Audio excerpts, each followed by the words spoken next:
ಅಮ್ಮ, ನನಗೆ ಇಡೀ ಜಗತ್ತನ್ನು ನಿಯಂತ್ರಿಸಬಹುದಾದ ಶಕ್ತಿ ಬೇಕಮ್ಮ.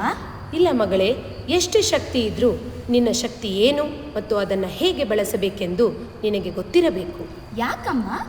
ಒಂದು ಕತೆ ಹೇಳ್ತೀನಿ ಕೇಳು. ಭಸ್ಮಾಸುರ ಎಂಬ ರಾಕ್ಷಸನಿದ್ದ. ಅವನು ಶಿವನಿಂದ ಒಂದು ವರವನ್ನು ಪಡೆದಿದ್ದ. ಅವನು ಯಾರ ತಲೆಯ ಮೇಲೆ ಕೈ ಇಟ್ಟರೂ ಅವರು ಭಸ್ಮವಾಗುತ್ತಾರೆ. ಆದರೆ ಭಸ್ಮಾಸುರನಿಗೆ ತನ್ನ ಶಕ್ತಿಯ ಬಗ್ಗೆ ಅನುಮಾನವಿತ್ತು. ಹಾಗಾಗಿ ಆ ಶಕ್ತಿಯನ್ನು ಶಿವನ ಮೇಲೆಯೇ ಪ್ರಯೋಗಿಸಲು ಹೋಗುತ್ತಾನೆ.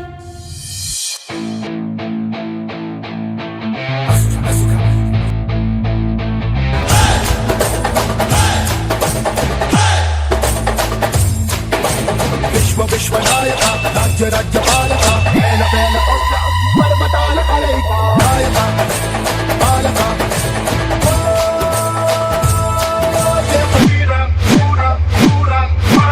ರಂಕುಶಂಗ ದೂಕುತುಂಡ ದಾನವೇಶ್ವರ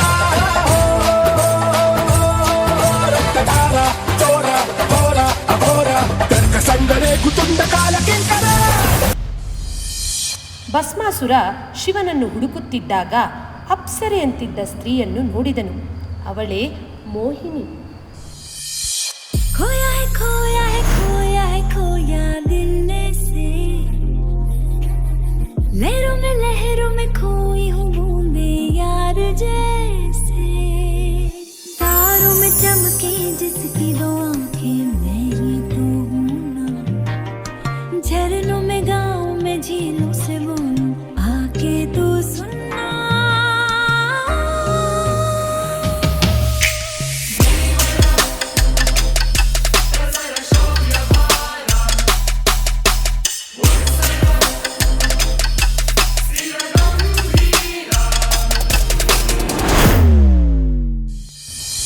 ಭಸ್ಮಾಸುರನು ಮೋಹಿನಿಯನ್ನು ಮದುವೆಯಾಗಲು ಬಯಸುತ್ತಾನೆ.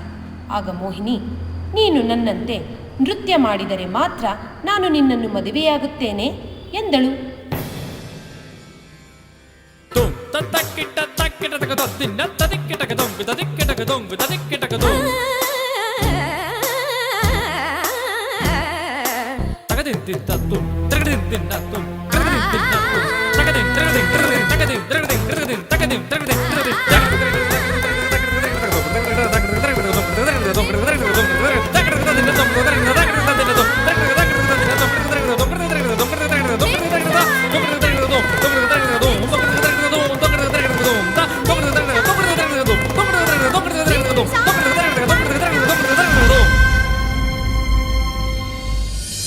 ನೃತ್ಯ ಮಾಡುವಾಗ ಮೋಹಿನಿ ತನ್ನ ಕೈಯನ್ನು ತಲೆ ಮೇಲೆ ಇಟ್ಟಾಗ ಅದನ್ನು ಅನುಕರಿಸಿದ ಭಸ್ಮಾಸುರನು ಭಸ್ಮವಾದನು.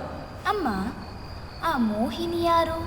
ಮೋಹಿನಿ ಬೇರೆ ಯಾರೂ ಅಲ್ಲ, ಸಾಕ್ಷಾತ್ ಶ್ರೀಮನ್ ವಿಷ್ಣುವಿನ ಅವತಾರ.